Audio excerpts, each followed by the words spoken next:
আসসালামু আলাইকুম রহমতুল্লাহি ওয়া বারাকাতুহু। আমরা কোরআন শরীফের ধারাবাহিক তরজমা তাফসীর বিশ্লেষণের ক্লাস শুরু করতে যাচ্ছি সূরাতুল বাকারার মাধ্যমে। কোরআন শরীফের সর্ববৃহৎ সূরার মধ্যে অন্যতম একটা সূরা হলো সূরাতুল বাকারা। এই সূরাকে বাকারা নামে নামকরণ করার কারণ হলো বাকারা এর অর্থ হলো গাভী। যেহেতু এই সূরার মধ্যে বনী ইসরায়েলের এক ব্যক্তির হত্যাকাণ্ডের রহস্য উদ্ঘাটন করার ক্ষেত্রে গাভীর দরকার পড়ছিল। আল্লাহ পাক রব্বুল আলামিন মুসা আলাইহিস সালামকে বলছিলেন যে তুমি তোমার জাতিকে বলো তারা যেন একটা গাভীর জোগাড় করে। ওই গাভীর মাধ্যমে হত্যাকাণ্ডের রহস্য উদ্ঘাটন করা হবে। এই ঘটনা বিস্তারিত আল্লাহ পাক রব্বুল আলামিন কোরআন শরীফের মধ্যে বলছেন। আমরা সময় সুযোগ পেলে এই ঘটনাও বলবো। এই জন্য এই সূরার নামকরণ করা হয়েছে বাকারা তথা গাভী নামে। কোরআন শরীফের এই সূরাটা অত্যন্ত গুরুত্বপূর্ণ এবং ফজিলতপূর্ণ সূরা। রাসূল সাল্লাল্লাহু আলাইহি ওয়াসাল্লাম বলছেন যে সূরা বাকারা তোমরা নিয়মিত পাঠ করতে থাকো। সূরা বাকারা পাঠ করা হলো বরকতের কারণ। আর সূরা বাকারা যদি কেউ পাঠ না করে তাহলে সেটা হবে তার অনুতাপ এবং দুর্ভাগ্যের কারণ। আরো বলা হয়েছে যে এই সূরা যে ব্যক্তি পাঠ করবে তার উপর কোনো আহলে বাতিল তথা জাদুকরের পক্ষ থেকে কোনো জাদু তার উপর প্রভাব ফেলতে পারবে না। রাসূলুল্লাহ সাল্লাল্লাহু আলাইহি ওয়াসাল্লাম সূরাতুল বাকারাকে সানামুল কোরআন, জারওয়াতুল কোরআন তথা কোরআনের উৎকৃষ্ট অংশ হিসাবে রাসূল সাল্লাল্লাহু আলাইহি ওয়াসাল্লাম উদ্বুদ্ধ করেছেন যে সূরা বাকারা হলো সানামুল কোরআন, জারওয়াতুল কোরআন তথা কোরআনের উৎকৃষ্ট অংশ। ইবনে মাসউদ রাদিয়াল্লাহু তাআলা আনহু থেকে একটা হাদিস বর্ণিত আছে এই সূরার ফজিলত সম্পর্কে। ইবনে মাসউদ রাদিয়াল্লাহু তাআলা আনহু বলেন যে সূরা বাকারার মধ্যে এমন 10টি আয়াত রয়েছে, এই 10টি আয়াত যদি কোনো ব্যক্তি নিয়মিত রাতে পাঠ করে তাহলে শয়তান তার ঘরে প্রবেশ করতে পারবে না এবং সে রাতে সে সকল রকমের বালা মুসিবত, আযাব, গজব, শোক, রোগ, চিন্তা, দুশ্চিন্তা ইত্যাদি থেকে নিরাপদে থাকবে। 10টি আয়াত কি কি? সহজ এবং প্রসিদ্ধ আয়াত। 10টি আয়াত হলো সূরা বাকারার প্রথম 4টি আয়াত এবং সূরা বাকারার মধ্যের 3টি আয়াত অর্থাৎ আয়াতুল কুরসি এবং তার পরের 2টি আয়াত। এ হলো মোট 7টি এবং সূরা বাকারার সর্বশেষ 3টি আয়াত। এ হলো মোট 10টি আয়াত। এই 10টি আয়াত যদি কেউ পাঠ করে তাহলে সে সমস্ত রকমের রোগ, বালা মুসিবত, আযাব, গজব থেকে হেফাজতে থাকবে। আর এই সূরার মধ্যে আরেকটি আয়াত আছে আয়াতুল কুরসি। এ সম্পর্কে তো আমরা অনেকেই জানি যে আয়াতুল কুরসি কত ফজিলতপূর্ণ, কত বরকতপূর্ণ। ইবনে কাসিরের মধ্যে কয়েকটা হাদিস এমন আসছে যে কোনো ব্যক্তি যদি এই সূরাটা পাঠ করে নামাজের পরে, প্রতি ওয়াক্ত নামাজের পরে, তাহলে তার মৃত্যু, তার জান্নাত, মৃত্যু হওয়ার সাথে সাথে তার জান্নাত হয়ে যাবে। সুবহানাল্লাহ। তো আরো অনেক ফজিলত এই সূরা সম্পর্কে বর্ণিত আছে। আমরা সংক্ষিপ্ত গুরুত্বপূর্ণ কিছু ফজিলত গুলো বললাম। তো আমরা চেষ্টা করব এই সূরাটা পাঠ করার জন্য। অন্তত ইবনে মাসউদ রাদিয়াল্লাহু তাআলা আনহু থেকে যেই 10টি আয়াতের কথা বলা হয়েছে, যদি পুরো সূরা আমরা তেলাওয়াত করতে নাও পারি, অন্তত এই 10টি আয়াত আমরা নিয়মিত পাঠ করব ইনশাআল্লাহ। তো আমরা বেশি সময় নিব না। যতদূর সংক্ষিপ্ত সময়ের মধ্যে আমরা সূরা বাকারার তরজমা তাফসীর বিশ্লেষণগুলো সহজে করার চেষ্টা করব। শেষ পর্যন্ত আমাদের সাথে থাকবেন। কোরআন শরীফকে আল্লাহ তাআলা নাজিল করছেন জানার জন্য, বুঝার জন্য, শিখার জন্য। কিন্তু আজকে আমরা কোরআন শরীফ শিখার জন্য সময় দিতে রাজি না। অন্য সময়ের মধ্যে ফেসবুক, ইউটিউব বা শুধু শুধু খেলাধুলা ইত্যাদি সময়ের মধ্যে আমরা অনেক অনেক সময় ব্যয় করে ফেলি। কিন্তু আল্লাহর কোরআন জানার জন্য, বুঝার জন্য, শিখার জন্য আমরা সময় ব্যয় করতে পারি না। শয়তান আমাদেরকে সে সুযোগটুকু দেয় না। অতএব আমি সবাইকে বলবো যে আমরা অযথা আমাদের সময়কে নষ্ট না করে আসুন আমরা কোরআনটাকে শিখার জন্য, বুঝার জন্য একটু চেষ্টা করি। অনেক ক্ষেত্রে হয়তো ছোট সময় আমাদের শিখার সুযোগ হয় নাই, পারিবারিক কারণে, সামাজিক কারণে, আর্থিক কারণে কোরআন শরীফ শিখতে পারি নাই। কিন্তু এখন যদি আমরা সময়টাকে কাজে লাগাই, মনোযোগ সহকারে আমরা এখন দরজগুলো শুনি, আমরা এতটা সহজে আমাদের এই দরজগুলো দেওয়ার চেষ্টা করব যাতে করে এমন ব্যক্তি যে কখনো কোনো দিন আরবি পড়ে নাই, দেখে নাই, শিখে নাই, ওই ব্যক্তিও বুঝতে পারবে। আর যারা কিছু কিছু পড়ছেন তারা তো অবশ্যই ভালো বুঝবেন। আর যারা কোরআন শরীফের তর্জমা সম্পর্কে জানেন বা কোরআন শরীফের সম্পর্কে আইডিয়া আছে তাদের জন্য আরো অনেক বেশি হেল্পফুল হবে বিষয়টি বুঝার জন্য। আমরা সেইভাবে বলার চেষ্টা করবো ইনশাআল্লাহ।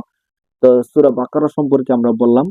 সূরা বাকারার মধ্যে, পুরো সূরার মধ্যে আল্লাহ পাক রব্বুল আলামিন 286টি আয়াত দিয়েছেন। সূরা বাকারায় 286টি আয়াত এবং 40টি রুকু আছে, আপনারা জানেন। তো সূরা বাকারা আল্লাহ পাক রব্বুল আলামিন প্রথম যে আয়াতটা নাজিল করছেন, চমৎকার এমন একটা আয়াত নাজিল করছেন যে আয়াত সম্পর্কে পৃথিবীর শুরু থেকে নিয়ে, অর্থাৎ আয়াত নাজিল হওয়ার পর থেকে নিয়ে আজও পর্যন্ত এই আয়াতের অনুবাদ কেউ জানে না। কি চমৎকার একটা বিষয়! মানে আল্লাহ পাক রব্বুল আলামিনের রহস্য এখানে লুকিয়ে রেখেছেন। আল্লাহ পাক রব্বুল আলামিন সূরা বাকারার প্রথম আয়াত শুরু করলেন আলিফ লাম মিম, একটা আয়াত। আলিফ লাম মিম, একটা আয়াত। কিন্তু এই আয়াতের অর্থ কি, মর্ম কি, তর্জমা কি, তাফসির কি, কেউ জানে না। বিখ্যাত তাফসির জালালাইনের মধ্যে এমন যত আয়াতগুলো আছে, এই আয়াতগুলো শেষে বলে দেওয়া হয়েছে আল্লাহু আ'লামু বিমুরাদিহি, একমাত্র আল্লাহই এই আয়াতের তাফসির সম্পর্কে জানেন, তরজমা সম্পর্কে জানেন। তো সমস্ত মুফাসসির মুজতাহিদ উলামায়ে কেরামগণ এই বিষয়ের উপর একমত হয়েছেন যে এমন আয়াত যেগুলো আছে এগুলোকে আরবিতে হুরুফে মুকাত্তাআত বলা হয়। এই আয়াতগুলোর তরজমা তাফসির সম্পর্কে গবেষণা করার কোনো প্রয়োজন নাই, যেহেতু আল্লাহ তাআলা আমাদেরকে জানান নাই। এমনকি স্বয়ং নবী সাল্লাল্লাহু আলাইহি সাল্লামও বলেন নাই যে আয়াতের তরজমা কি, তাফসির কি। অতএব এগুলোর পিছনে পড়া আমাদের জন্য উচিত না। আমাদের আমাদের জন্য উচিত হলো যে আল্লাহ এবং আল্লাহ রাসূল যেভাবে রেখেছেন সেভাবে রেখে দেওয়া। তবে ইবনে আব্বাস থেকে এমন একটা তরজমা বর্ণিত আছে যে আলিফ লাম মিম, আলিফ এর মাধ্যমে আল্লাহ এখানে বুঝাতে চাচ্ছেন আলিফ এর মাধ্যমে আল্লাহ, লাম এর মানে হলো জিব্রাইল, আর মিম এর মানে হলো মুহাম্মদ। এর অর্থ কি দাঁড়ালো?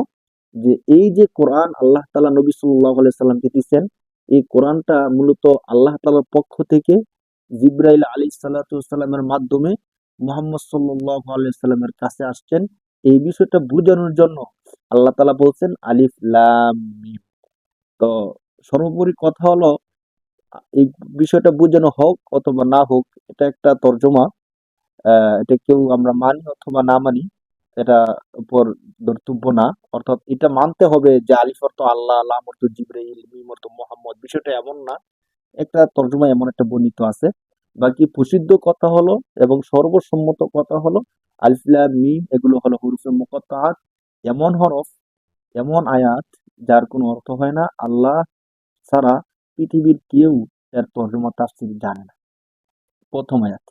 দ্বিতীয় আয়াত, আল্লাহ পাক রব্বুল আলামিন সূরা বাকারার দ্বিতীয় আয়াত চমৎকারভাবে বর্ণনা করছেন। আয়াতটা বলার আগে আমরা একটা কথা বলি যে পৃথিবীর মধ্যে যত কিতাব, বই রচনা করা হয়, লিখা হয়, সমস্ত বইয়ের শুরুতে লেখা হয় যে আমরা এই বইটা লিখছি, আমরা ভুলের ঊর্ধ্বে নয়। এখানে কোনো ভুল থাকতে পারে, অসংশোধিত জিনিস থাকতে পারে। যদি আপনাদের দৃষ্টিগোচর হয় কোনো ভুলের, তাহলে অবশ্যই আমাদেরকে অবগত করবেন, আমরা পরবর্তী সংস্করণে তা ঠিক করে নিব। এটা হলো দুনিয়ার কোনো মানুষ, সে যত উচ্চ পদস্থ হোক, যত শিক্ষিত হোক না কেন, সে একটা বই লেখার পরে এই কথাটা অবশ্যই বলে। কিন্তু আল্লাহ পাক রব্বুল আলামিন এমন এক সত্তা যিনি সমস্ত ভুল ত্রুটি দোষের ঊর্ধ্বে, এই আয়াতেরই প্রমাণ। যার কারণে তিনি এই কিতাব শুরু করার শুরুতেই বলতেছেন এটা এমন একটা কিতাব যে কিতাবের মধ্যে কোনো ভুল নেই, সন্দেহ নেই, সংশয় নেই, কোনো কিছু নেই। সমস্ত ভুল ত্রুটির ঊর্ধ্বে এই কিতাব। আল্লাহ বলতেছেন যালিকাল কিতাবু লা রাইবা ফিহ। আমরা একটু খেয়াল করি শব্দের দিকে।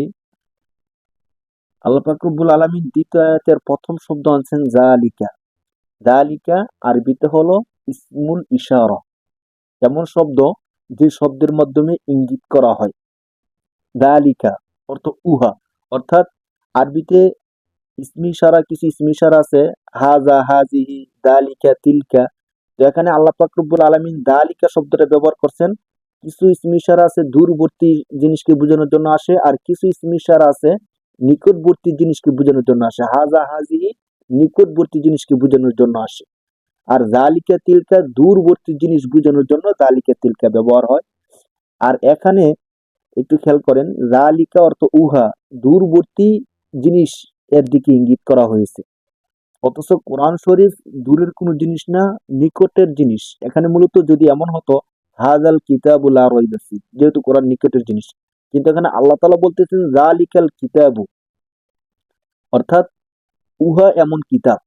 তো মুফাসসিরিনে কেরামগণ বলছেন যে যালিকা দূরবর্তী জিনিস বোঝানোর সাথে সাথে কখনো কখনো জিনিসের মহত্ব বরত্ব বোঝানোর জন্য যালিকা শব্দ ব্যবহার হয়। অর্থাৎ এই যালিকা যেহেতু কোরআনের দিকে ইঙ্গিত করা হয়েছে, কোরআনের বরত্ব মহত্ব গুরুত্ব বোঝানোর জন্য এখানে দূরবর্তী ইসম ইশারা ব্যবহার করা হয়েছে।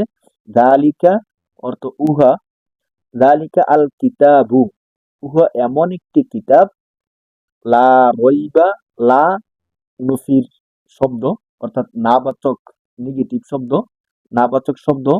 রয়বুন অর্থ হলো সন্দেহ, লা মানি না, রয়বুন মানি সংশয় সন্দেহ। লা রইবা সংশয় নেই, সন্দেহ নেই।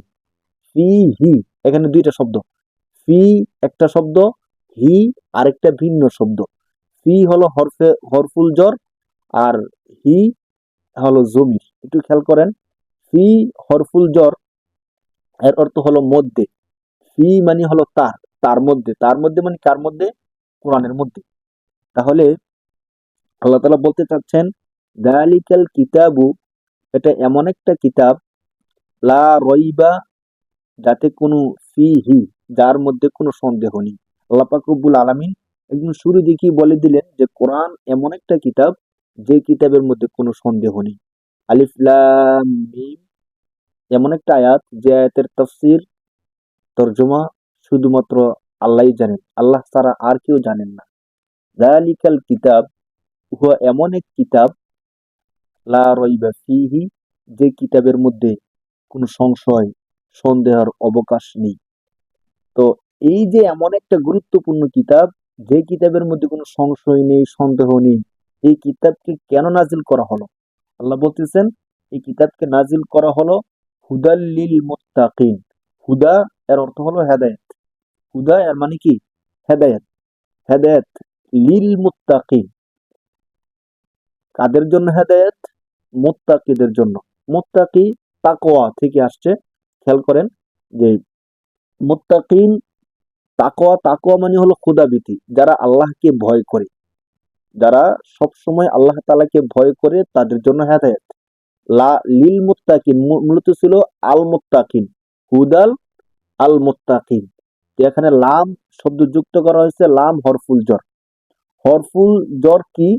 হরফুল জর হলো এমন হরফ যে হরফগুলো শব্দের শুরুতে এসে শব্দের শেষে জের প্রদান করে। ইংরেজিতে যেগুলোকে প্রিপজিশন বলা হয়। তো এই হরফুল জর গুলো অনেক কারণে ব্যবহৃত হয়। এখানে লিল মুত্তাকিন লামটার জন্য হিসাবে ব্যবহার করা হয়েছে, তালিল, কারণ লিল মুত্তাকিনদের জন্য। তাহলে লিল মুত্তাকিন, মুত্তাকিনদের জন্য হেদায়েত।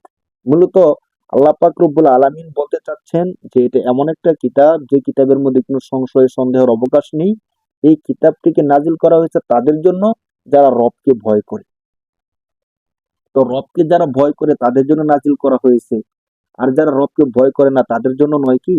কোরআন শরীফের অন্য আয়াতের মাধ্যমে আমরা জানতে পারি যে কোরআন শরীফ নাজিল করা হয়েছে সমগ্র বিশ্বের মানুষের জন্য হেদায়েত স্বরূপ, চাই সে মুমিন হোক অথবা মুমিন না হোক, সকলে হেদায়েত স্বরূপ। তো এখানে আল্লাহ তাআলা বলেন যে মুত্তাকিনদের হেদায়েত স্বরূপ। তো এখানে বিশেষ প্রকারের হেদায়েত, যে হেদায়েত মানুষকে জান্নাত পর্যন্ত নিয়ে যায়। এখানে বিশেষ এক রকমের হেদায়েত বোঝানোর উদ্দেশ্য। তো কিন্তু বাস্তবতা হলো কোরআন শরীফ সমস্ত মানব জাতির জন্য হেদায়েত স্বরূপ। আল্লাযীনা ইউমিনুনা বিল গায়বি, কোরআন শরীফের ৩ সূরা বাকারার ৩ নম্বর আয়াতে আল্লাহ পাক রব্বুল আলামিন শুরু করতে যাচ্ছেন মুত্তাকিন কারা, তাদের পরিচয় দিতে যাচ্ছেন আল্লাহ পাক রব্বুল আলামিন। প্রথমত আল্লাহ বললেন যে এই কিতাবকে নাজিল করা হয়েছে মুত্তাকিনদের হেদায়েতের জন্য। তো এরপর থেকে আল্লাহ পাক রব্বুল আলামিন শুরু করছেন যে মুত্তাকিন কারা, তাদের পরিচয়, সংক্ষিপ্ত পরিচয়টা আল্লাহ তাআলা দিবেন যে তারা তারা হলো মুত্তাকিন। তো তৃতীয় আয়াতের মাধ্যমে আল্লাহ পাক রব্বুল আলামিন মুত্তাকিদের পরিচয়টা দিতে যাচ্ছেন। এখানে আল্লাহ পাক রব্বুল আলামিন শুরুতে ইসমে মৌসুল নিয়ে আসছেন, আল্লাযীনা ইউমিনুনা বিল গায়বি। আল্লাযীনা এটা হলো ইসমে মৌসুল, আমরা ইসমে মৌসুল সম্পর্কে জানি। আরবি ব্যাকরণের পরিভাষায় ইসমে মৌসুল গুলো অনেক অনেক বেশি ব্যবহার হয়ে থাকে। তো এই সম্পর্কে আমরা কোনো একটা দরসের মধ্যে বিস্তারিত আলোচনা করব যে ইসমে মৌসুল গুলো কেন আসে, কিভাবে আসে। বাকি আল্লাহ দিনা, যারা ইউমিনুনা, ইউমিনুনা মুজারের সিগা, যারা বিশ্বাস করে, যারা বিশ্বাস করে। ইউমিনুনা মুজারের ক্ষেত্রে আমরা একটু খেয়াল করি যে ইউমিনুনা যে মুজারে আছে, এই মুজারে সাধারণত দুই কাল বুঝায়, ভবিষ্যৎ এবং বর্তমান, ফাস্ট এবং ফিউচার, এই দুইটা কাল মুজারে বুঝায়। তো শব্দের আগ পর সিয়াক সাবেক দেখে আমরা বুঝতে পারবো যে এখানে যে মুজারে শব্দটা ব্যবহার হয়েছে, এই মুজারে এখানে কি বর্তমান কাল বুঝাইছে নাকি ভবিষ্যৎ কাল বোঝানো হয়েছে। তো ইউমিনুনা যারা বিশ্বাস করে, কিসে বিশ্বাস করে? বিল গয়বি, উদ্দৃশ্যের উপর যারা বিশ্বাস করে। মুত্তাকি কারা? আল্লাহ তাআলা তার পরিচয় দিতে গিয়ে 1 নম্বরে বললেন মুত্তাকি হলো তারা যারা উদ্দৃশ্যের উপর বিশ্বাস রাখে। উদ্দৃশ্য মানে কি? উদ্দৃশ্য মানে হলো আমরা চোখে যা দেখি না শুধু তা উদ্দৃশ্য তা নয়, বরং উদ্দৃশ্য হলো এমন জিনিস, যে জিনিস আমরা চোখে দেখি না, চোখে দেখা যাবে না, চোখে দেখা সম্ভব না। ধরেন কিছু উদ্দেশ্য আছে এমন, যেমন আমি এখন ঢাকা আছি, কিন্তু আমার গ্রামের বাড়িতে কি আছে না আছে আমি এখন চোখে দেখতেছি না, কিন্তু হৃদয় দিয়ে অনুভব করতেছি, কল্পনা করতে পারতেছি, যেহেতু আমি একসময় দেখছিলাম। এখন আমার থেকে উদ্দেশ্য, কিন্তু আমি যখন আবার বাড়িতে যাব তখন আমি এগুলো দেখে ফেলবো। এমন উদ্দেশ্য না, এখানে উদ্দেশ্যের বিষয় হলো এমন জিনিস, যে জিনিসগুলো আমরা চোখেও দেখি না, অন্তর দিয়ে কল্পনাও করতে পারতেছি না। যেমন 1 নম্বর উদ্দেশ্য ধরতে পারেন আল্লাহ। আল্লাহ আমাদের থেকে উদ্দেশ্য, কিন্তু আমরা বিশ্বাস করি আল্লাহ বলতে একজন আছেন যিনি আমাদেরকে সৃষ্টি করছেন। তো আল্লাহ এমন এক সত্তা যাকে দেখা যায় না, দেখা সম্ভব না। জান্নাত অদৃশ্য, আমরা চোখে দেখি না, আমরা চোখে দেখতেও পারবো না মৃত্যুবরণ করার আগ পর্যন্ত। মৃত্যুর পরে দেখতে পারবো, এর আগে দেখার কোনো সুযোগ নেই। এমন যত বিষয় আছে এই সবগুলোকে বলা হয় গায়ব, অদৃশ্য। তো আল্লাহ পাক রব্বুল আলামিন বলতেছেন যে মুত্তাকি হলো তারা যারা উদ্দেশ্যের উপর বিশ্বাস রাখে। ইউমিনুনা বিল গায়বি, বিল গায়বি এখানে বা হরফুল জর,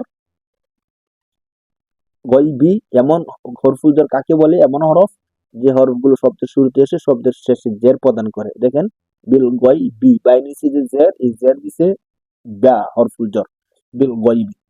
আল্লাযীনা ইউমিনুনা বিল গায়বি, যারা উদ্দেশ্যের উপর বিশ্বাস স্থাপন করে, 1 নাম্বার। 2 নাম্বার ওয়ায়ুকিমুনাস সালাতা, যারা নামাজ প্রতিষ্ঠা করে। আল ইকামাতু আকামা ইউকিমু থেকে ইউকিমুনা, ওই আগের মতো মুজারে গায়েবের সিগা, জমা জমার সিগা। তো আস সলাতা, সলাত এর অর্থ হলো নামাজ, সলাত, যারা নামাজ প্রতিষ্ঠা করে। আল্লাহ পাক রব্বুল আলামিন মুত্তাকিদের দ্বিতীয় পরিচয় দিচ্ছেন যারা নামাজ প্রতিষ্ঠা করে। প্রথম পরিচয় দিচ্ছেন যারা উদ্দেশ্যের উপর বিশ্বাস স্থাপন করে, দ্বিতীয় পরিচয় দিচ্ছেন যারা নামাজ প্রতিষ্ঠা করে। এখন একটা ছোট্ট প্রশ্ন, যে আল্লাহ পাক রব্বুল আলামিন নামাজ পড়ার কথা না বলে নামাজ প্রতিষ্ঠার কথা কেন বললেন? আল্লাহ তো বলবেন যে যারা উদ্দেশ্যের উপর বিশ্বাস স্থাপন করে এবং নামাজ আদায় করে, মানে আদ্দুস সালাহ, বা নামাজ আদায় করার বিষয়টা বলবেন। আল্লাহ নামাজ আদায় করা না বলে আল্লাহ নামাজ প্রতিষ্ঠা করার কথা কেন বলছেন? আসুন আমরা নামাজ পড়া এবং প্রতিষ্ঠা করার বিষয়টা একটু বুঝার চেষ্টা করি। ধরেন নামাজ পড়া মানে হলো, নামাজের সময় হলো আমি নামাজ পড়লাম, এটাই নামাজ পড়া। আর নামাজ প্রতিষ্ঠা করা বিষয়টা কি? দেখেন, সমাজের মধ্যে প্রতিষ্ঠা করার কোন একটা জিনিস যখন প্রতিষ্ঠিত হয়ে যায়, মানে প্রতিষ্ঠা এমন জিনিসকে বলা হয় যে জিনিস সমাজের মধ্যে সবাই করে এবং এটা করা ছাড়া কোনো উপায় নেই, এর নাম হলো প্রতিষ্ঠা। ইকামাতে সলা। আমাদের সমাজের মধ্যে প্রতিষ্ঠিত কি আছে? প্রতিষ্ঠিত, দেখেন আমাদের সমাজের মধ্যে সবাই পোশাক পরিধান করাটা বাধ্যতামূলক একরকম। আপনি যদি বলেন যে আমি, আমার যদি মন চায় আমি পোশাক পরবো, না মন চাইলে না পরবো, আপনি এটা বলতে পারবেন না। হ্যাঁ, কারণ আমাদের সমাজের মধ্যে পোশাকটা প্রতিষ্ঠিত। কেমন? ধরেন কোনো ব্যক্তি যদি পোশাক পরিধান করে তাকে সবাই সম্মান করে, আর কেউ যদি পোশাক পরিধান না করে, উলঙ্গ হয়, তাহলে সে বাইরে বেরই হতে পারবে না। সমাজের মানুষ তাকে সি করবে, দৌড়াই দিবে এবং তাকে শাস্তির আওতায় নিয়ে আসবে। সবাই বলে কি হলো, তুমি পোশাক কেন পরিধান করতেছো না? মানে কোনো একজন ব্যক্তি কিছু সময়ের জন্য যদি উলঙ্গ হয়ে যায়, তাহলে সবাই তাকে ঘৃণা করবে এবং পোশাক পরিধান করার জন্য তাকে বাধ্য করবে, চাপ সৃষ্টি করবে যে এই সমাজের মধ্যে বসবাস করতে হলে তোমাকে অবশ্যই পোশাক পরিধান করতে হবে। কেন? কারণ আমাদের সমাজের মধ্যে পোশাকটা প্রতিষ্ঠিত, আমাদের সমাজের মধ্যে পোশাকটাকে প্রতিষ্ঠিত করা হয়েছে। ঠিক নামাজকে আল্লাহ তাআলা প্রতিষ্ঠা করার কথা বলছেন এই অর্থে। কেননা দেখেন নামাজের বিধান কি, আমাদের আহলুস সুন্নাহ ওয়াল জামাতের যেই মাযহাব গুলো আছে, সমস্ত মাযহাবের ক্ষেত্রে নামাজের বিধানটা দেখেন, হানাফি মাযহাব মতে নামাজ যদি কেউ ছেড়ে দেয় তাহলে ভয়াবহ কবিরা গুনাহ হবে এবং তাকে কারাগারে বন্দি করে রাখা হবে, মারধর করা হবে এবং তাকে তওবা করতে বলা হবে। যতক্ষণ পর্যন্ত সে তওবা না করবে, নামাজ শুরু না করবে, ততক্ষণ পর্যন্ত তাকে কারাগারে বন্দি করে রাখা হবে।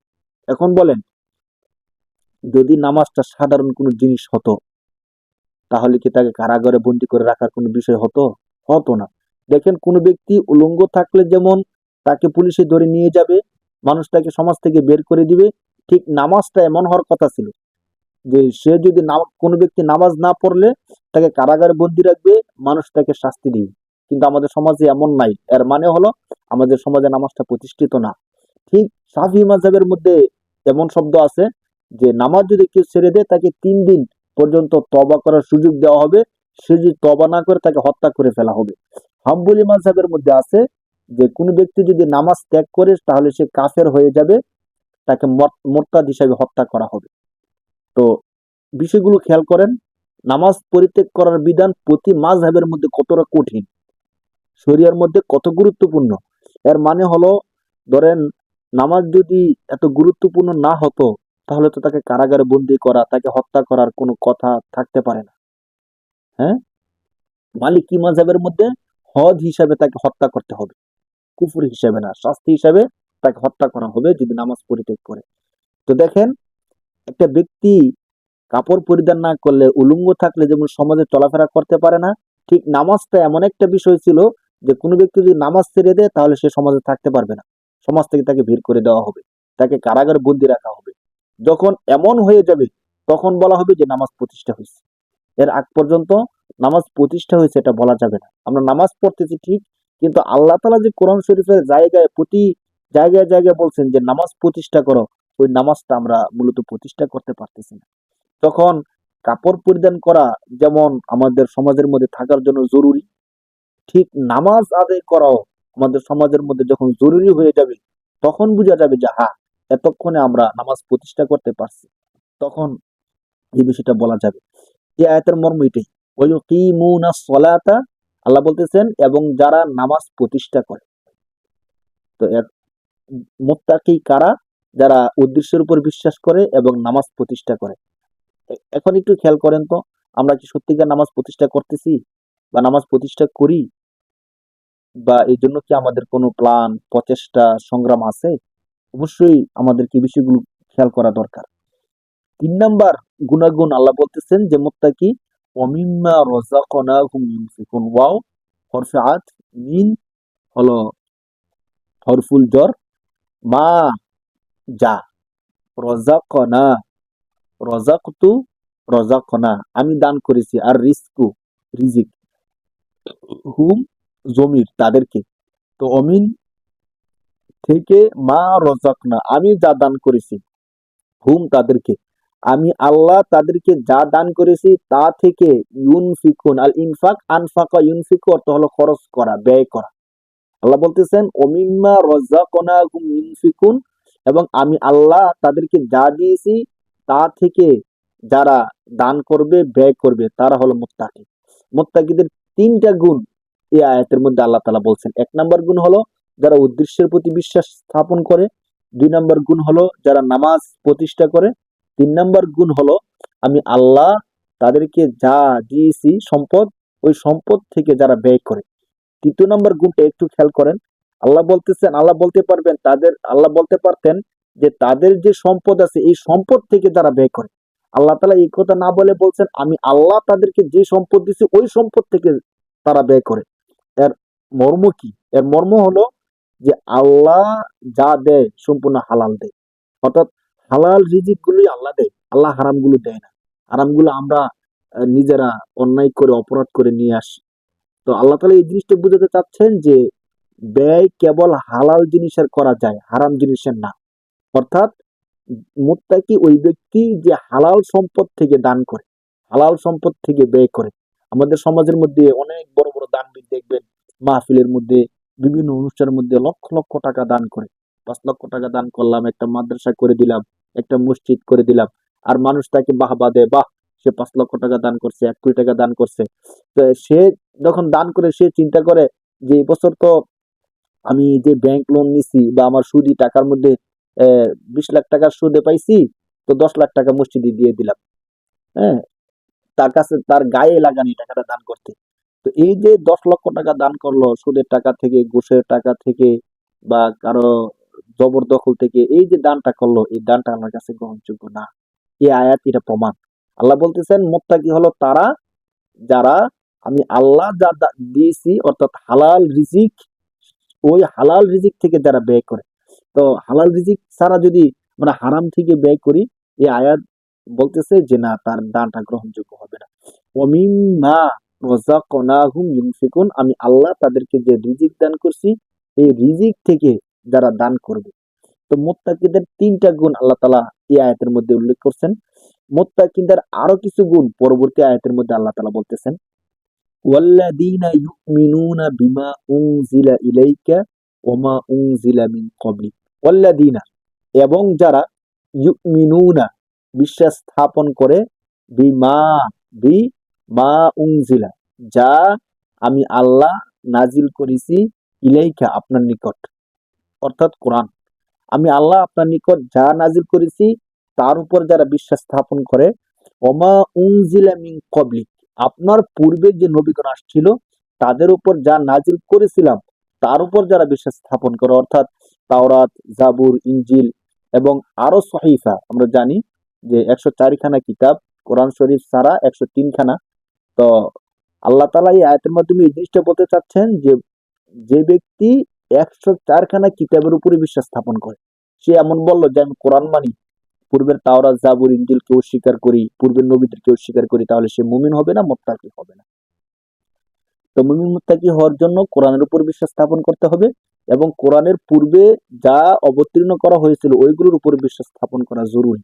আল্লাহ তাআলা বলতেছেন যে ওয়াল্লাযীনা, এবং যারা ইউমিনুনা, বিশ্বাস স্থাপন করে, বিমা উনজিলা ইলাইকা, যা বিমা উনজিলা, যা নাজিল করেছি, নাজিল করা হয়েছে, ইলাইকা আপনার নিকট, ওমা, এবং যা উনজিলা নাজিল করা হয়েছে, মাজহুলের সিগা, মিন ক্বাবলিকা আপনার পূর্বে, আপনার পূর্বে যেগুলো নাজিল করা হয়েছিল ওইগুলোর উপর বিশ্বাস স্থাপন করে, তারা হলো মুত্তাকি। তাহলে আগের আয়াতের মধ্যে আল্লাহ তাআলা মুত্তাকিদের জন্য 3টা গুণ উল্লেখ করছিলেন, এই আয়াতের মধ্যে আরেকটা গুণ উল্লেখ করলেন, সর্বশেষ আল্লাহ তাআলা আরেকটা গুণ উল্লেখ করতেছেন মুত্তাকিদের, আর সেটা হলো ওয়াবিল আখিরাতি হুম ইউকিনুন, এবং আখিরাতের উপর যারা বিশ্বাস স্থাপন করে, আখিরাতের উপর যারা নিশ্চিত বিশ্বাস স্থাপন করে। এই যে আমরা আয়াতটা তেলাওয়াত করলাম, এই আয়াতের মধ্যে 2টা বিষয়। একটা হলো চতুর্থ যে গুণটা আল্লাহ তাআলা বলছেন যে যারা আপনার উপর এবং আপনার পূর্ববর্তী নবীদের উপর যত কিতাব নাজিল করছে ওই কিতাবগুলোর উপর ঈমান স্থাপন করে। দেখেন আমাদের রাসূল সাল্লাল্লাহু আলাইহি ওয়াসাল্লাম যে শেষ নবী, এরপরে যে কোনো কিতাব আসবে না, নবী আসবে না, এই আয়াতটাই তার দলিল। কিভাবে? যদি আমাদের নবীর পরে নবী আসতো অথবা আমাদের নবীর পরে কোনো কিতাব আল্লাহ তাআলা নাজিল করতেন, তাহলে আল্লাহ তাআলা এমন বলতেন যে যারা আপনার উপর যা নাজিল করছি তা বিশ্বাস করে, আপনার আগে যা নাজিল করছি তার উপর বিশ্বাস স্থাপন করে, আপনার পরে যা নাজিল করব তার উপর বিশ্বাস স্থাপন করে। অথচ এমন আয়াত আল্লাহ তাআলা কয়েক জায়গার মধ্যে দিয়েছেন, কোন জায়গায় আল্লাহ এই কথা বলেন নাই যে আপনার পরে যে আসবে বা যে কিতাব আমি নাজিল করব তার উপর যারা বিশ্বাস স্থাপন করে, এই কথা আল্লাহ কোথাও বলেন নাই। যদি আল্লাহ বলতেন তাহলে বোঝা যেত যে না, আমাদের নবীর পরে নবী আসবে। অথচ আমাদের নবীর পূর্বে যত নবী আসছে সমস্ত নবী, প্রায় সমস্ত নবী আমাদের নবী সম্পর্কে সুসংবাদ দিয়ে গেছেন। স্বয়ং ঈসা আলাইহিস সালাতু ওয়াস সালাম যে কথা বলছেন কোরআন শরীফের মধ্যে স্পষ্ট আসছে যে আমি তোমাদের নিকট আসছি তোমাদেরকে সুসংবাদ দেওয়ার জন্য এমন একজন ব্যক্তির, ইসমুহু আহমদ, যে ব্যক্তির নাম হবে আহমদ, তিনি আসবেন, তিনি তোমাদেরকে সৎ পথ প্রদর্শন করবেন। তো আমাদের নবীর পরে যদি নবী আসতো, তিনিও এভাবে বলে যেতেন যে আমি আসছি তোমাদেরকে আমার পরে যে নবী আসবে তার সুসংবাদ দেওয়ার জন্য। আমাদের নবী এমন কথা বলেন নাই। কোরআন শরীফের যে আয়াত, এই আয়াতগুলো বিশ্লেষণ করলে দেখা যায় এমন কোনো কিছু নাই। যারা এমন মনে করবে, বিশ্বাস করবে ছায়া নবী, জিল্লি নবী, যে কোনো ভাবে আমাদের নবীর পরে নবী হতে পারে, হবে, হ্যাঁ, তাহলে তার ইমান থাকবে না। কোরআন শরীফের আয়াত তার প্রমাণ। আল্লাহ তাআলা স্পষ্ট বলছেন, যারা আপনার উপর নাজিলকৃত এবং আপনার পূর্বে যারা নবী ছিল তাদের উপর নাজিলকৃত কিতাবের উপর বিশ্বাস করবে তারা মুমিন। কিন্তু আপনার পরে কোন নবী আসবে, কিতাব আসবে, এমন কথা যারা বিশ্বাস করবে তারা মুত্তাকিও হবে না, মুমিন হবে না। সর্বশেষ, ওয়াবিল আখিরাতি, আখিরাত পরকাল, পরকালের উপর বা হরফুল জ্বর আখিরাত পরকাল, হুম তারা ইউকিনুন বিশ্বাস স্থাপন করে। 5 নাম্বার শর্ত আল্লাহ লাগাইছেন যে মুত্তাকি হলো তারা যারা আখিরাতের উপর বিশ্বাস স্থাপন করেন। দেখেন কত চমৎকার করে এই বিষয়টাকে উপস্থাপন করা হয়েছে। মুত্তাকি হওয়ার জন্য কি কি গুণাবলী দরকার, খুব ছোট্ট করে আল্লাহ তাআলা 5টা গুণাবলী বলে দিয়েছেন। এই 5টা গুণ যাদের মধ্যে থাকবে তারা মুত্তাকি হবে। সর্বশেষ 5 নাম্বার যে গুণটা সেটা হলো আখিরাতের উপর যাদের বিশ্বাস থাকবে। এই আখিরাতের উপর বিশ্বাস স্থাপন করলে তার উপর সে মুত্তাকি হবে, মুমিন হবে। এই বিষয়টা কেন? কারণ দেখেন, একটা বৈপ্লবিক একটা চিন্তা ভাবনা। একটা মানুষ যখন সিসি ক্যামেরার আওতায় থাকে, পুলিশের সামনে থাকে, অথবা ধরা-ছোঁয়ার মধ্যে থাকে, তখন সে কোনো অপরাধ করতে পারে না। স্বাভাবিকভাবে অপরাধ করে না। মানুষ দেখে ফেলবে, মানুষ জেনে ফেলবে, একটা আত্মমর্যাদা, একটা ভয় আছে। কিন্তু যখন তার সামনে সুযোগ চলে আসে, এখন কেউ দেখবে না, সিসি ক্যামেরা নাই অথবা পুলিশ নাই, তখন কিন্তু দেদারসে অপরাধ করতে থাকে। তাকে থামায় কে তখন? কিন্তু মুমিন একটা ব্যক্তি তখন হবে যখন কোনো কিছু নাই, সে চাইলে অপরাধ করতে পারে। এখন তার সুযোগ আছে, সে জিনা করতে পারবে, সুযোগ আছে সুদ খেতে পারবে, সুযোগ আছে একটা মানুষকে অন্যায়ভাবে হত্যা করে ফেলতে পারবে, জমি জবরদখল করতে পারবে। এই শত সুযোগ থাকা সত্ত্বেও যখন তার মনে আসবে যে না, কেউ না জানুক, আল্লাহ জানতেছেন, আখেরাতে হাসরের দিন আল্লাহর সামনে দাঁড়াতে হবে, এই বিষয়ের বিশ্বাস যখন তার মধ্যে চলে আসে, তখন সে অপরাধ থেকে অটোমেটিকলি সে বিরত হয়ে যায়। দেখেন, লক্ষ লক্ষ মানুষের জমায়েত একসাথে নামাজ পড়তেছে, একসাথে চলাফেরা করতেছে, কোনো অপরাধের মধ্যে জড়িত হচ্ছে না কেন? কার ভয়ে? আল্লাহ তাআলার ভয়ে। তো আখিরাতের ভয়টা, আখিরাতের বিশ্বাসটা একটা বৈপ্লবিক বিশ্বাস, যে বিশ্বাস মানুষকে সমস্ত রকমের অপরাধ থেকে বিরত রাখতে বাধ্য করে। এই বিশ্বাস ছাড়া অন্য কোনো জিনিসের মাধ্যমে আপনি একটা মানুষকে সমস্ত অপরাধ থেকে বিরত রাখতে পারবেন না। কারণ মানুষ জন্মগতভাবেই সে অপরাধ করতে চায়, অপরাধ প্রবণ। তো এই অপরাধ প্রবণতা কমানোর জন্য আখিরাতের বিশ্বাসের থেকে বড় কোনো সমাধান আর কোনো কিছু হতে পারে না। আল্লাহ পাক রব্বুল আলামিন 5টা গুণাবলী বলছেন। 1 নাম্বার গুণ হলো যে ব্যক্তি উদ্দেশ্যের উপর বিশ্বাস স্থাপন করবে। 2 নাম্বার, যে ব্যক্তি নামাজ প্রতিষ্ঠা করবে। 3 নাম্বার, আল্লাহর দেওয়া হালাল রিজিক থেকে যারা দান সৎকার করবে। 4 নাম্বার, যারা আল্লাহর নবীর উপর নাজিলকৃত কোরআন এবং পূর্ববর্তী নবীদের উপর নাজিলকৃত কিতাব এর উপর বিশ্বাস স্থাপন করবে। 5 নাম্বার, যারা আখিরাতের উপর বিশ্বাস স্থাপন করবেন। দেখেন একটা বিষয়, যে এখানে তো আরো অনেক ইবাদতের কথা বাকি রয়ে গেছে। হজের কথা বলা হয় নাই, এরপরে আপনার রমজান মাসের রোজার কথা বলা হয় নাই। তো এই বিষয়গুলো কিভাবে এখানে এড করা হবে? এগুলো বাদে কিভাবে একটা মানুষ মুত্তাকি হয়ে যেতে পারে? এখানে আল্লাহ তাআলা 2টা কথা বলছেন। একটা হলো যারা নামাজ প্রতিষ্ঠা করবে এবং আল্লাহর দেওয়া রিজিক থেকে দান করবে। দেখেন, আমরা যতগুলো ইবাদত করি, সমস্ত ইবাদত গুলো হয়তো আমরা সম্পদের মাধ্যমে করি, নয়তো পরিশ্রমের মাধ্যমে করি। আমাদের যখন হজ করি, এখানে আমাদের পরিশ্রম হয়, সম্পদ ব্যয় হয়। যখন আমরা রোজা রাখি, তখন আমাদের পরিশ্রম হয়। তো আল্লাহ পাক রব্বুল আলামিন নামাজ প্রতিষ্ঠার মাধ্যমে পরিশ্রমের যত ইবাদত গুলো আছে, সমস্ত ইবাদত গুলো এখানে নিয়ে আসছে। আর দান করার মাধ্যমে মালি যত ইবাদত আছে, সমস্ত ইবাদত এখানে বুঝিয়ে দিচ্ছেন। আরো বিষয় হলো, যে ব্যক্তি উদ্দেশ্যের উপর ঈমান রাখবে, অর্থাৎ সে আল্লাহকে বিশ্বাস করবে। আর যে আল্লাহকে বিশ্বাস করবে, সে অবশ্যই আল্লাহর নবীকে বিশ্বাস করবে। আর আল্লাহর নবীকে যে বিশ্বাস করবে, আল্লাহ এবং আল্লাহর নবীর সমস্ত বিধিবিধান সে অবশ্যই মানবে। অতএব সে মুত্তাকি হয়ে যাবে। কোনো ব্যক্তি যদি মুত্তাকি হতে চায়, তাহলে তাকে অবশ্যই এই 5টা জিনিসের উপর ঈমান, বিশ্বাস স্থাপন করতে হবে, 5টা জিনিসকে মেনে নিতে হবে। এখানে আল্লাহ পাক রব্বুল আলামিন আল্লাযীনা ইউমিনুনা বলছেন, তারা মুমিন। কারা মুমিন? যাদের মধ্যে এই গুণগুলো আছে। তাহলে একটা মুমিন আর মুসলমান এর মধ্যে পার্থক্যটা কি? তাহলে কি আমরা বলতে পারি যে একটা ব্যক্তি শুধু মুমিন হলেই চলবে, মুসলমান হতে হবে না? অথবা কোন একজন ব্যক্তি মুসলমান হলো, মুমিন হলো না, বিষয়টা কি? আসুন আমরা একটু বোঝার চেষ্টা করি। মুমিন, ঈমান এর সম্পর্ক হলো অন্তরের সাথে, আর মুসলিম আর ইসলাম এর সম্পর্ক হলো শরীরের সাথে, বাহ্যিক অঙ্গ প্রত্যঙ্গ আনুগত্যের সাথে। কোন ব্যক্তি যখন পূর্ণাঙ্গভাবে অন্য একজনের আনুগত্য করে তখন তাকে বলা হয় মুসলিম। আর কোন একটা ব্যক্তি যখন পূর্ণাঙ্গ রূপে একটা জিনিসকে বিশ্বাস করে তখন তাকে বলা হয় মুমিন। তো একটা ব্যক্তি শুধু বিশ্বাস করলো কিন্তু আনুগত্য করলো না, তাহলে সে মুত্তাকি হতে পারবে না। আবার কোন একটা ব্যক্তি পূর্ণাঙ্গ রূপে আনুগত্য করলো কিন্তু বিশ্বাস করলো না, সেও মুত্তাকি হতে পারবে না। এই জন্য আল্লাহ পাক রব্বুল আলামিন হুদাল্লিল মুত্তাকিন শব্দ নিয়ে আসছেন। মুমিন এবং মুসলিম দুইটা ওতপ্রোতভাবে জড়িত যখন হবে তখন গিয়ে সে পূর্ণাঙ্গ মুত্তাকি হতে পারবে। এমন বিশ্বাস, যে বিশ্বাস মানুষকে আনুগত্য পর্যন্ত নিয়ে যায়। আবার এমন আনুগত্য, যে আনুগত্য বিশ্বাস পর্যন্ত নিয়ে যায়। বিশ্বাস ছাড়া আনুগত্য মুনাফিকের মতো, অর্থাৎ আমি তার আনুগত্য করতেছি কিন্তু আমি তাকে বিশ্বাস করি না, মনে একটা উপরে আরেকটা, এটা মুনাফিক। আর মুনাফিক কাফের থেকেও আরো বেশি অদম। আল্লাহ তাআলা কোরআন শরীফের মধ্যে বলছেন যে ইন্নাল মুনাফিকিনা ফিদ দারকিল আসফালি মিনান নার, মুনাফিকরা একবারে জাহান্নামের সবচেয়ে নিকৃষ্ট নিম্নমানের স্থানে থাকবে, কাফেরদের থেকেও আরো নিচে। তাহলে কোন একজন যদি বিশ্বাস করে কিন্তু আনুগত্য করে না, অথবা আনুগত্য করে কিন্তু বিশ্বাস করে না, সেই জন্য একজন মুনাফিক। আমাদেরকে কি করতে হবে মুত্তাকি হতে হলে? মুত্তাকি হতে হলে 100% বিশ্বাসের সাথে সাথে 100% আনুগত্য আনুগত্য লাগবে।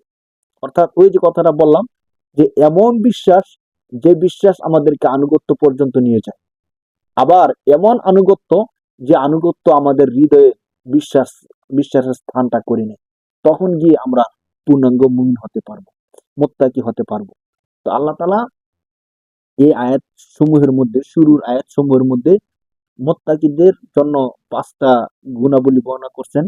এই 5টা গুণাবলী এমন, যদি এই 5টা গুণাবলী সম্পর্কে আমরা বিশদ আলোচনা করি, আরো কিছু বোঝার চেষ্টা করি, বুঝি, তাহলে আমাদের দিনটা মানা, কোরআনটা বোঝা আরো অনেক বেশি সহজ হয়ে যাবে। এই 5টা গুণের পরে গিয়ে আল্লাহ পাক রব্বুল আলামিন বলতেছেন, এই যে আমি 5টা গুণ বললাম, এই 5টা গুণ যারা মানবে, যাদের মধ্যে এই 5টা গুণের পূর্ণাঙ্গতা থাকবে, উলাইকা আলা হুদাম মির রাব্বিহিম, উলাইকা ওই সমস্ত লোকই যারা 5টা গুণ মানবে, তারা আলা হুদা হেদায়েতের উপর। কার পক্ষ থেকে হেদায়েত? তারা কার হেদায়েত?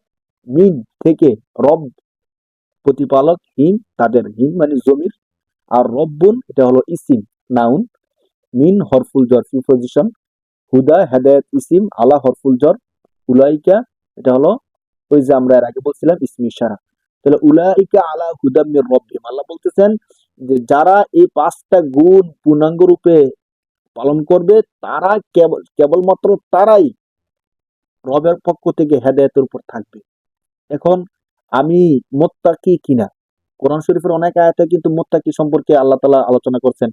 হ্যাঁ, ইন্না আকরামাকুম ইনদাল্লাহি আতকাকুম, আল্লাহ বলছেন যে তোমাদের মধ্যে সবচেয়ে সম্মানিত হলো আল্লাহর কাছে সে, যে আল্লাহকে বেশি ভয় করে, অর্থাৎ যে মুত্তাকি।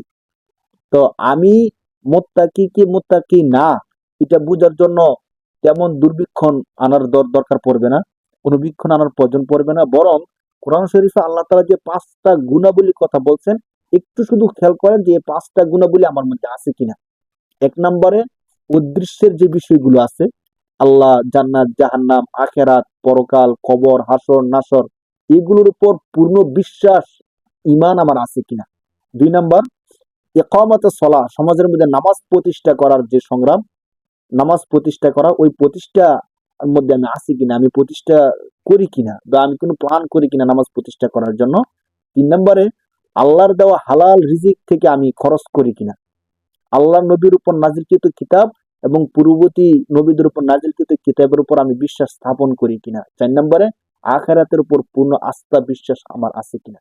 আপনি যদি বুকে হাত দিয়ে বলতে পারেন যে হ্যাঁ, এই 5টা বিষয়ের উপর আমার 100% ঈমান আছে, বিশ্বাস আছে, আস্থা আছে, আমি এই কাজগুলো করি, বিশ্বাসও করি, আনুগত্যও করি, তাহলে আপনার সম্পর্কে আল্লাহ বলতেছেন, উলাইকা আলা হুদাম মির রাব্বিহিম। এই সকল লোকেরাই তাদের রবের পক্ষ থেকে হেদায়েতের উপর আছে। শুধু এতটুক না, আল্লাহ বলতেছেন ওয়া উলাইকা, এবং এই সকল ব্যক্তিরাই হলো এমন, হুম, তারা আল মুফলিহুন, প্রকৃত সফলকাম।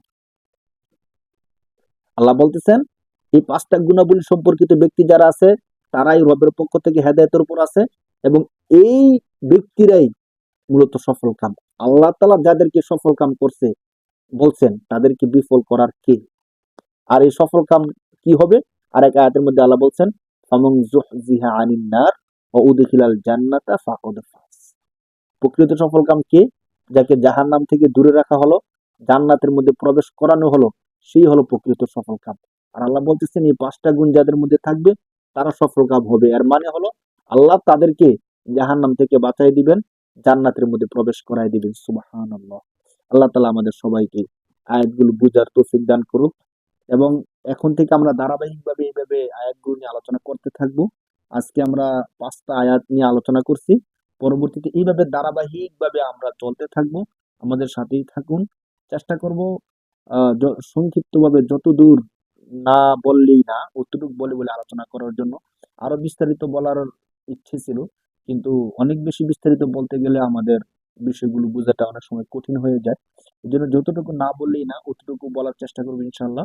এভাবে আমরা চলতে থাকবো। যদি আমাদের দরজগুলো কেউ এভাবে ধারাবাহিকভাবে শুনতে থাকেন, আশা করি কোরআন শরীফ বুঝাটা, আল্লাহ তাআলা কোরআন শরীফের মাধ্যমে আমাদেরকে কি মেসেজ দিতে চাচ্ছেন, অন্তত এতটুকু জ্ঞান আমার অর্জন হয়ে যাবে ইনশাআল্লাহ।